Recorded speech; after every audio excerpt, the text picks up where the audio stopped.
नमस्कार दोस्तों बिहार बीपीएसएससी ने आपको सब इंस्पेक्टर का पोस्ट ये वैकेंसी निकाला है, जिसमें सीटों की संख्या तो बहुत कम है, 64 है मात्र। लेकिन ये जो सीट होता है, ये जो पोस्ट होता है, ये बहुत ही अच्छा पोस्ट होता है। जो आप सब इंस्पेक्टर के पोस्ट पे बिहार पुलिस में जाते हैं, तो ये खास करके जो है आपको सब इंस्पेक्टर प्रोहिबिशन यानी मद्य निषेध विभाग का ये पोस्ट है। इसमें इनकम का सोर्स बहुत सारा है और इनकम एक तरह से कह सकते हैं कि बहुत सब जो है इसमें कमाता है। एक सीट इसमें जो है पुलिस सब इंस्पेक्टर विजिलेंस का है, जो निगरानी विभाग होता है उसमें। ठीक है, इसमें इसके बारे में जो है डिटेल्स में आपको चर्चा करेंगे। वीडियो में पूरा बने रहिएगा, आपको सब कुछ धीरे धीरे समझ में आते चला जाएगा। सबसे पहले कि इसका जो ऑनलाइन फॉर्म अप्लाई होगा 4 तारीख से स्टार्ट हो जाएगा। कल से आपका ये फॉर्म अप्लाई होना स्टार्ट हो जाएगा, जिसमें आपको दिसंबर 4 तारीख तक इसमें फॉर्म अप्लाई होगा, 1 महीना। इसका जो क्वालिफिकेशन होता है, मिनिमम क्वालिफिकेशन एटलीस्ट ग्रेजुएशन जो किए हुए हैं वही भर सकता है। ग्रेजुएशन जो इस साल 1 अगस्त तक का जिसका डिग्री है वे लोग इस फॉर्म को फिल कर सकते हैं, भर सकते हैं।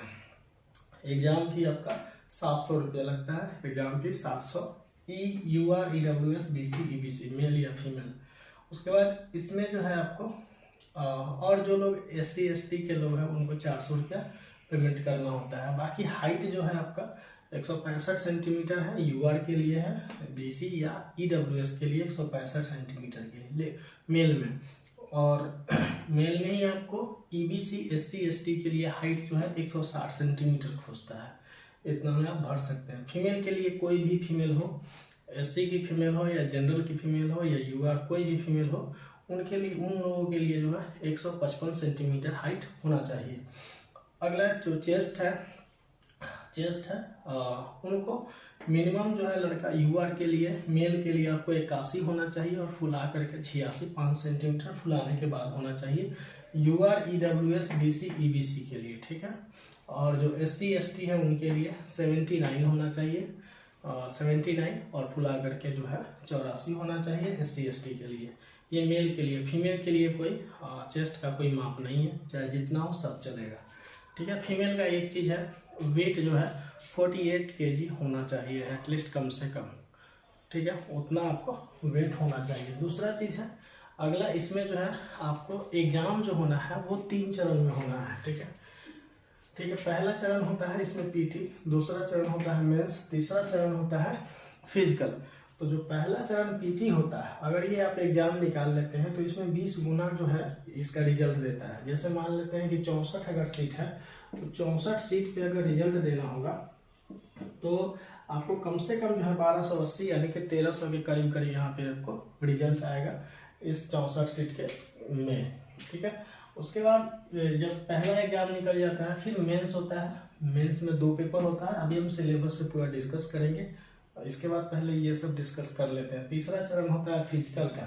फिजिकल में जो है आपको 4 तरह का फिजिकल करना होता है। पहला होता है रनिंग, दूसरा होता है हाई जंप, तीसरा होता है लॉन्ग जंप, चौथा होता है शॉर्ट पुट। ठीक है, रनिंग के बारे में बता देते हैं कि रनिंग जो मेल कैंडिडेट होंगे, मेल कैंडिडेट के लिए रनिंग आपको 1.6 यानी कि 1600 मीटर जो है दौड़ना होता है 6.5 मिनट में। कितना मिनट में? 6.5 मिनट में।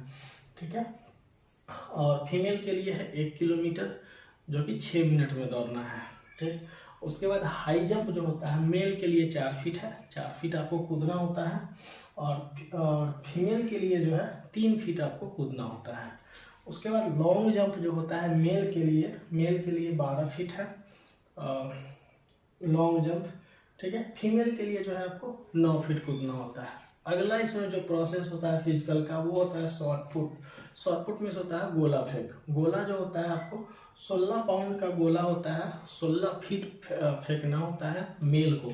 16 पाउंड ऑलमोस्ट 16 पाउंड का जो गोला होगा 7 साढ़े 7 kg 7 kg के अप्रॉक्स में आ जाएगा, क्योंकि 1 पाउंड बराबर होता है 0.46 kg के करीब। ठीक है, वैसे आप उसको देख लीजिएगा।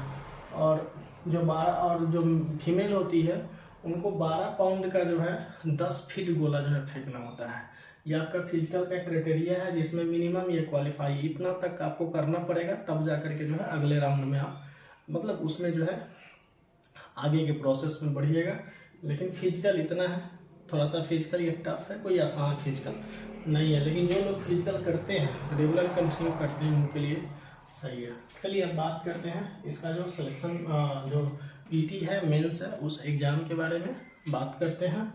देखिए इसमें जो है आपको सबसे पहले क्या है ना कि पीटी होगा, पीटी के बाद जो है इसमें 20 गुना रिजल्ट देगा, उसके बाद फिर मेंस होगा, फिर उसके बाद फिजिकल होना है। तो पीटी आपका जो एग्ज़ाम होगा, पीटी एग्ज़ाम में आपको 100 क्वेश्चंस जो है पूछे जाते हैं। पीटी एग्ज़ाम में 100 क्वेश्चंस आपको पूछे जाएंगे, जिसमें से जीके जीएस साइंस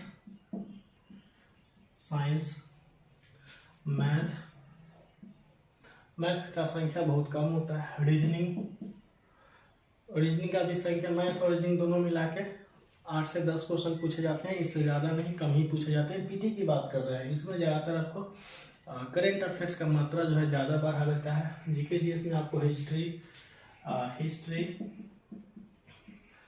पॉलिटी, उसके बाद में ज्योग्राफी हो गया। ज्योग्राफी के बाद में जो है आपको हिस्ट्री पॉलिटी से इकोनॉमिक्स हो गया।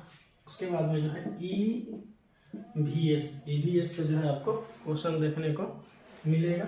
उसके बाद में ये चारों सब्जेक्ट हो गया। इसमें आपको करंट अफेयर्स का जो है बहुत बड़ा मात्रा मिलेगा देखने के लिए। करंट अफेयर्स का जो है बहुत बड़ा मात्रा मिलेगा इसमें देखने को।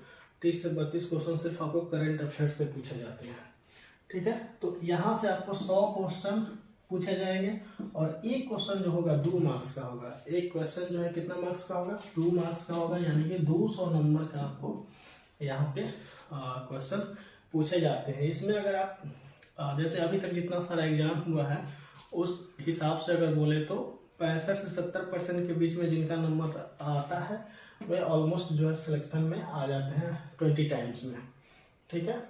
इतना जो है आपको ये दरोगा का फर्स्ट फेज का जो एग्जाम होगा वो हो जाएगा। इसका जो मेंस होगा, मेंस में आपको 2 पेपर होता है। ये पीटी की बात किए हैं, मेंस में आपको 2 पेपर होता है। प्रथम पेपर जो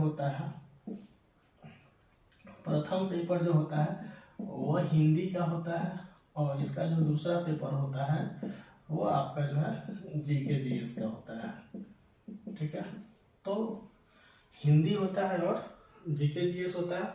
यहाँ भी वही चीज़ है, यहाँ पे जो है मैथ और रीजनिंग का जो संख्या है वो बढ़ जाता है, मैथ और जो रीजनिंग का संख्या है वो बढ़ जाता है।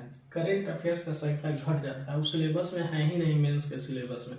तो मेंस का जो होता है एग्जाम, उसमें आपका करंट अफेयर्स एकदम कम संख्या में जो है पूछा जाता है, 2, 3, 4 ऐसे।